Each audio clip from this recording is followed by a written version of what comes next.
দুর্গার আগমনে উল্লাসে আলিঙ্গনে মহামারী সকলে কেমন আছেন? আশা করি সকলে ভালো আছেন, সুস্থ আছেন। আজকে কলকাতার আরও একটি অন্যতম প্যান্ডেলের ভিডিও নিয়ে আমি চলে এসেছি। তো নিতুর সাথে সারাদিনে নতুন একটি পর্বে আপনাদের সকলকে আবারও ওয়েলকাম। আজকে কিন্তু আমি চলে এসেছি তিধারাতে, যে প্যান্ডেলটা হয়েছে কিন্তু দেশপ্রিয় প্যান্ডেলের একদম পাশেই। আর এই প্যান্ডেলটাতে ঢোকার পরে আপনাদের কি মনে হচ্ছে যে পাহাড়ে চলে এসেছেন বা পাহাড়ের ভেতরে কোনো গুফার ভেতরে কোনো মন্দিরে চলে এসেছেন? একদমই তাই, সেই রকমই কিন্তু লাগছে এই প্যান্ডেলটাতে ঢোকার পরে।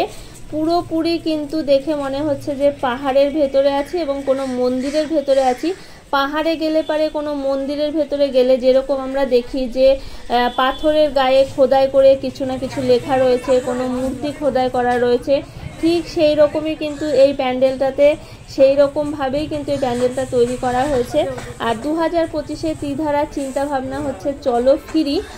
তো খুবই সুন্দর করে কিন্তু প্যান্ডেলটা কিন্তু ডেকোরেশন হচ্ছে। আর আপনাদেরকে বলি, আপনাদের দেখে কি মনে হচ্ছে যে এই প্যান্ডেলটা কি দিয়ে তৈরি হচ্ছে? ফাইবারের কাজ হচ্ছে নাকি এখানে কোনো কাঠের কাজ হচ্ছে? আপনাদের কি মনে হচ্ছে? গেস করুন তো।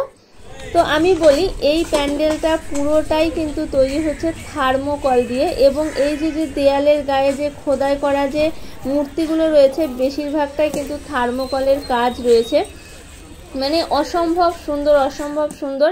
তো 2025-এ কারা কারা তিধারার প্যান্ডেল দেখতে আসছেন অবশ্যই আমাকে জানাবেন।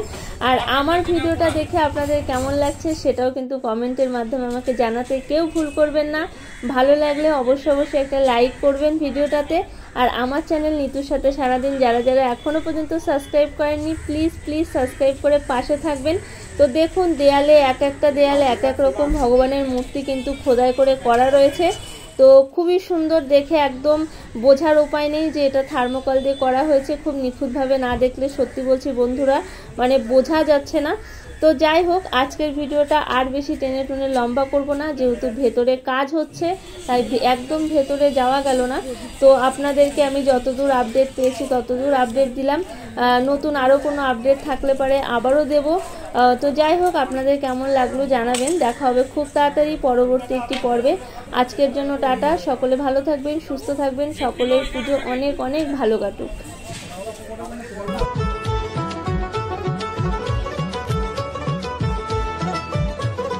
মা দুর্গার আগমনে উল্লাসে আলিঙ্গনে মহামারী মুছে যাবে।